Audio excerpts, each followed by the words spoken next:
சாய் பிராஸ் பார்வையாளருக்கு வணக்கம். இந்த நேர்காணலில் நாம் சந்திக்க இருக்கும் சிறப்பு விருந்தினர் விசிக மாநில செயலாளர் காயல் அகமது சைப் அவர்கள். சார் வணக்கம். வணக்கம். இந்நேரம் டெல்டா மாவட்டத்தை புரட்டி போடக்கூடிய ஒரு மீட்டிங் நடந்திருக்கிறது. முதலமைச்சர் மு.க.ஸ்டாலின் அவர்கள் தலைமையில வைத்தியலிங்கம் முன்னாள் அமைச்சரா இருக்கக்கூடிய வைத்தியலிங்கம் அவர்கள் தன்னுடைய ஆதரவாளர்கள் 10,000 பேரை திரட்டிட்டு ஒரு மீட்டிங் போட்டிருக்காங்க. உண்மையை சொல்ல போனா ஒரு மாஸ்க் கட்டிட்டான்றதான் நம்ம பார்க்க முடிகிறது. ஏன்னா இத பல்வேறு அரசியல் கட்சியை சேர்ந்தவங்க திமுகவில் இணைகிறாங்க, அதிமுக பிஜேபி கூட போறாங்க. யாருமே இந்த அளவுக்கான ஒரு மீட்டிங் போடாத வகையில இந்த ஒரு மீட்டிங் வைத்தியலிங்கம் அவர்கள் ஒருங்கிணைத்திருக்கிறார். இதுல முக்கியமா பார்த்தோம்னா முதலமைச்சர் மு.க.ஸ்டாலின் அவர்கள் பேசின பேச்சுதான் ஒரு அறிவார்ந்த ஒரு அரசியல் தலைவருக்கான பண்பாக கூட நம்ம பார்க்க முடியாது. என்ன சொல்றாங்கன்னா, நீங்க சட்டமன்றத்துல நீங்க எதிரா இருந்தீங்க. அப்போ உங்களோட முகத்துல கூட சோர்வு இருந்துச்சு. இப்போதான் நீங்க ஒரு புத்துணர்ச்சி பெற்றிருக்கீங்க. மீண்டும் தாய் கழகத்துக்கு வந்திருக்கிறது மிக்க மகிழ்ச்சின்ற பல்வேறு கருத்துகள் கூட வச்சிருக்காங்க. சும்மா டெல்டா மாவட்டத்தை அரசியல் ஒரு மேடையா அந்த இணைப்பு விழா முதலமைச்சர் மு.க.ஸ்டாலின் தெருக்கி விட்டுருக்காங்கன்னு கூட நம்ம சொல்ல முடியும். நீங்க இந்த சம்பவத்தை எப்படி பாக்குறீங்க? ஆக்சுவலா அதிமுகவை உடைய நிலைப்பாடு தப்பு. பாஜகவோடு அவர்கள் செய்திருக்கக்கூடிய கூட்டணி பொருந்தாத கூட்டணி. முழுக்க முழுக்க எடப்பாடி பழனிசாமி அவர்கள் தன்னுடைய சுயநலத்துக்காக தன் மீது சில வழக்குகள் இருக்குது, நெருக்கடி இருக்கிறது என்பதற்காக தன்னை பாதுகாத்துக் கொள்வதற்காக அண்ணா திராவிட முன்னேற்ற கழகத்தை அடகு வைத்து விட்டார். கேட்டு பார்த்து அடகு வைத்துட்டாரு என்று நான் பார்க்கிறேன். அதனால்தான் முன்னணி பொறுப்பாளர்கள்ல விலகி விலகி விலகி வேற வேற கட்சிக்கு போயிட்டு இருக்காங்க. அந்த வரிசையில அறுப்படை வீடுகள் சொல்லுவாங்கல்ல முருகனுக்கு, அது போல ஜெயலலிதா அம்மா ஆட்சி காலத்துல அவங்க இருந்த போது 6 பேர்ல ஒரு ஆள் வைத்தியலிங்கம். செங்கோட்டையன் அண்ணனுக்கு அடுத்து வைத்தியலிங்கம் முக்கியமான ஆள் அவரு. ஓபிஎஸ்க்கு அடுத்து வைத்தியலிங்கம் முக்கியமான ஆளா இருந்தவர். எடப்பாடி கூட வைத்தியலிங்கத்துக்கு பின்னாடிதான், அவ்வளவு கட்சியில சீனியர். அவர் இன்றைக்கு திமுகவில் சேர்கிறார் என்று சொன்னால் எந்த அளவுக்கு அதிமுக சிதைத்து போய் இருக்குங்கிறதை பாருங்கள். ஒன்று. டெல்டா மாவட்டத்துல எங்க கண்ட்ரோல்ல இருக்கு, கொங்கு பெல்ட் எல்லாம் எங்க கண்ட்ரோல், காவிரி கரையை எங்க கண்ட்ரோல் என்று சொல்லக்கூடிய விவசாயி மகன் எடப்பாடியார் அவர்கள் வைத்தியலிங்க இந்த போர்டு போடுவார்னு அவருக்கு தெரியாதா? வைத்தியலிங்க அங்க கொங்கு அந்த காவிரி பெல்ட்ல டெல்டா மாவட்டத்துல செல்வாக்குப்பட்ட தலைவர். ஒரு பக்கம் ஈரோட்டுல செல்வாக்கு பெற்ற செங்கோட்டையின விரட்டி விட்டாச்சு, போய் விட்டாரு, தாவேக்காக்கு போய் விட்டார். வைத்தியலிங்கமும் போய்விட்டது. இப்ப யாரை வைத்து கட்சி நடத்த போறாரு? 2. 3வது, ஒரு ஆங்கிள் பார்த்தா எனக்கு வருத்தம். எப்படி தெரியுமா? ஒரு அரசியல் பார்வையாளனா நான் சொல்றேன். வெஸ்ட் பெங்கால்ல மேற்கு வங்கத்துல ரொம்ப ஸ்ட்ராங்கா இருந்தது புத்ததேவ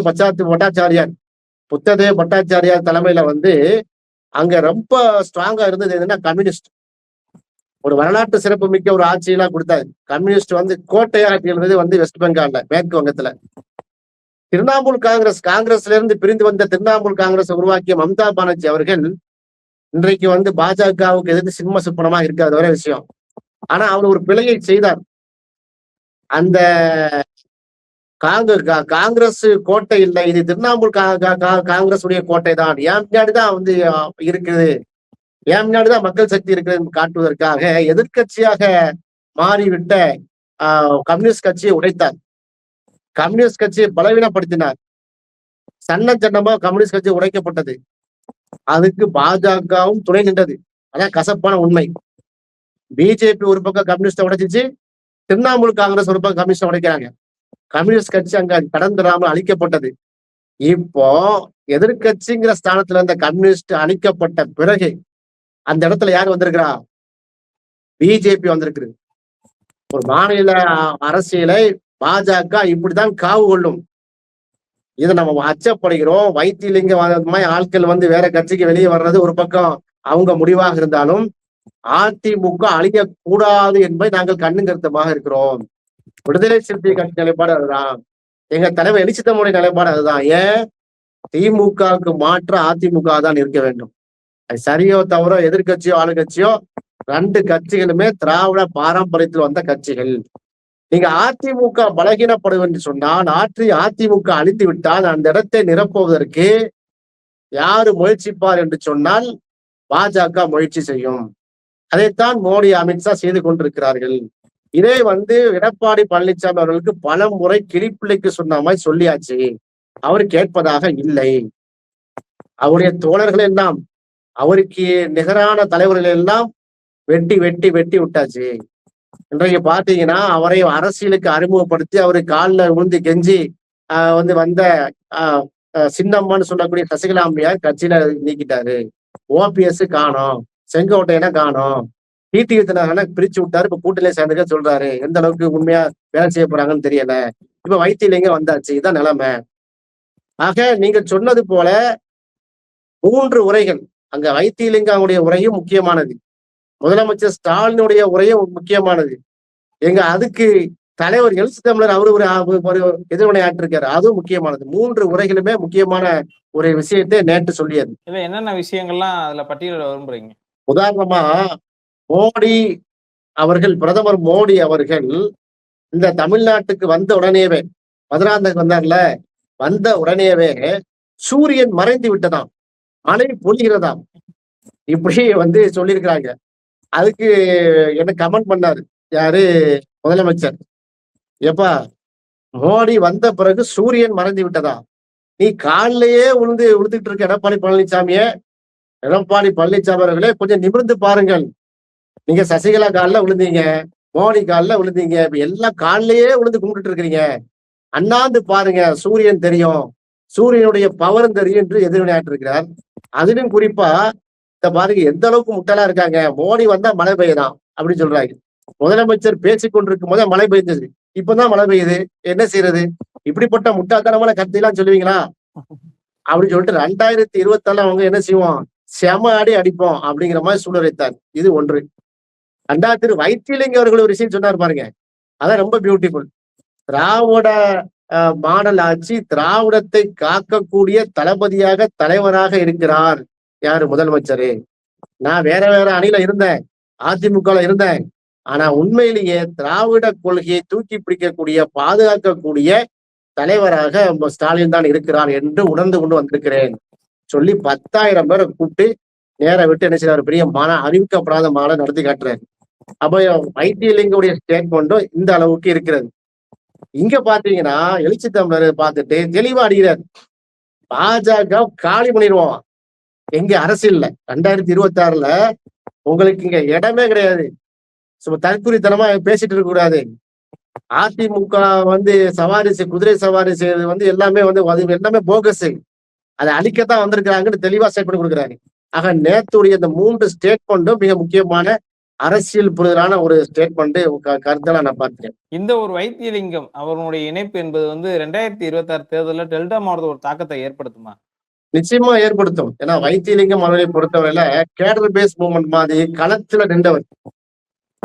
சும்மா மேம்போக்கான ஒரு ஆள் இல்லை. அவரு திமுக இணைந்தது அந்த டெல்டா பகுதியில் அவருக்குள்ள செல்வாக்கு இருக்கிறது.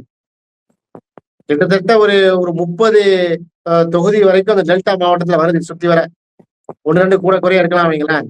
இந்த காவிரி மதுரை வரைக்கும் உங்களுக்கு வரும். இப்ப அந்த தொகுதிகள் எல்லாம் மிக அறிமுகமானவர் யாருன்னு சொன்னா இந்த வைத்தியலிங்கம். இவருடைய ஆதரவாளர்கள் ரொம்ப அடிப்பட்ட தொண்டர்ல இருந்து ஃபுல்லா இருக்கிறாங்க.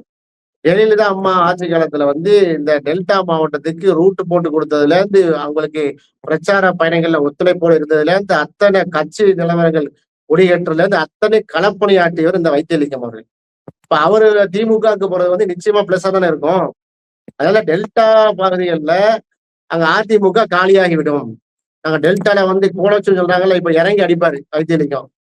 திமுக ஏற்கனவே திமுக டிஎம்கேக்கு வர ஓட் பேங்க் இருக்கிறது, கூட்டணி கட்சி பலம் பேர் இருக்கிறது, அங்க செல்வாக்கு மிக்க தலைவர் வைத்தியலிங்கம் இருக்கிறாரு. அப்ப எப்படி அதிமுக அங்க எங்க ஜெயிக்க போகுது?